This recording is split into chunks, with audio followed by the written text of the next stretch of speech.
don't go believing anything I say. No, don't go believing me. No, don't listen to me, don't take any notice. Don't listen to anything that I say, thank you. And I know that honourable members on all sides of the House would join me in celebrating the decision by Her Majesty the Queen to award the NHS the George Cross.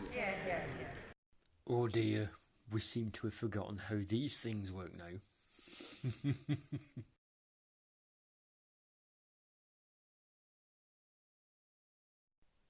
But it's an unseen enemy.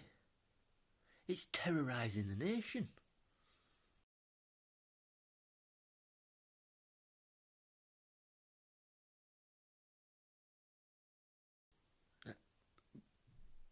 So where is it? It's an enemy. It's unseen. It mugged people after they went to the pub. This gets awarded for lack of an enemy.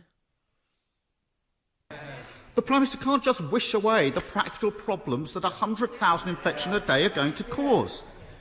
Can't wish them away. Oh, if only you knew the half of it. The next obvious one is the huge number of people who'll be asked to isolate. If there are 100,000 infections a day, that means hundreds of thousands, perhaps millions of people are going to be pinged to isolate.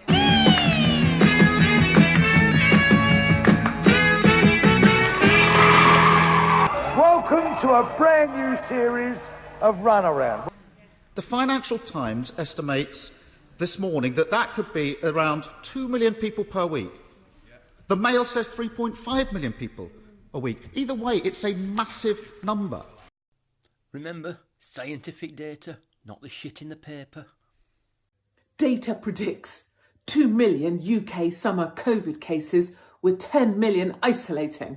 Oh my God, it's the plague. But when you look beyond the headline, you can see it's a load of old bollocks.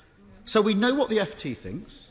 We know what the Mail thinks, what their estimates are. The Guardian have basically got themselves a little calculator, done this, and kept pressing plus. Can the Prime Minister tell us how many people does he expect will be asked to isolate if infection rates continue to rise at this rate? Because it isn't data that predicts it. If you look down one line, it says Guardian analysis shows.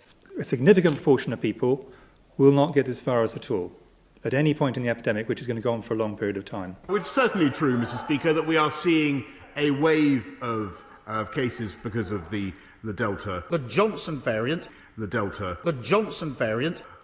But over the whole epidemic, even if we have no vaccine, a high proportion of people will not get this. I can think of no more fitting tribute to the NHS. I know that everyone in this House, indeed everyone in this country, will celebrate this award. Not to take anything away from what the NHS does, what all its staff do, what they actually provide, because not a lot of people can do it. But they've been abused just the same as the rest of the population by a whole bunch of powerful and influential people telling half-truths and making people shut the fuck up about it. Boris looks after us now.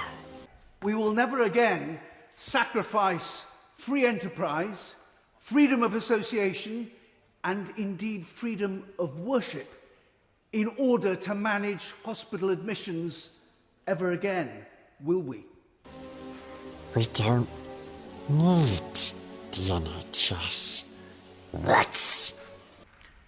Mr. Speaker, there's no greater demonstration of our high regard for the NHS than the manner in which we all stepped up to protect it. And indeed freedom of worship. Vote Tory, and then you just clap. Mr. Speaker, let's be clear why infection rates are so high. Because the Prime Minister let the Delta, or we can call it the Johnson variant, into the country.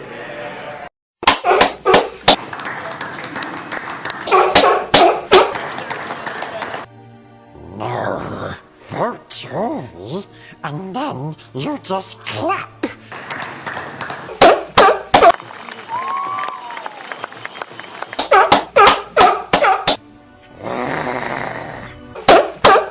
This is a government that from the beginning invested the biggest amount in the NHS for a generation.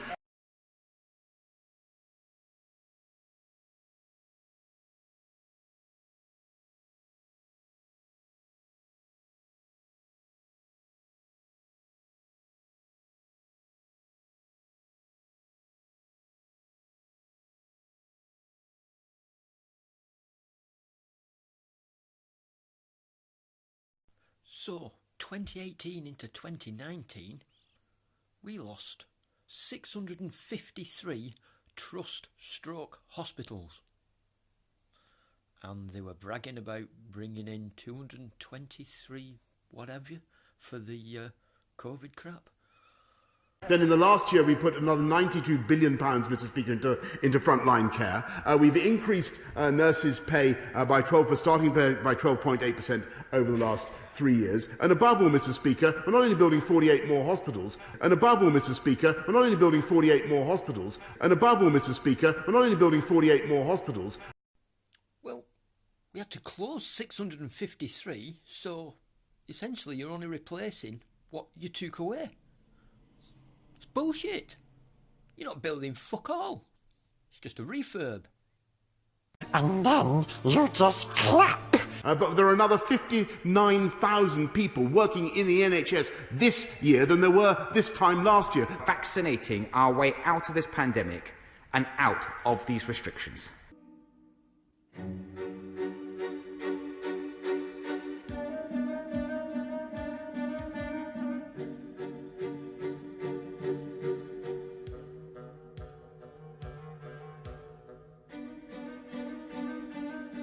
And then you just clap.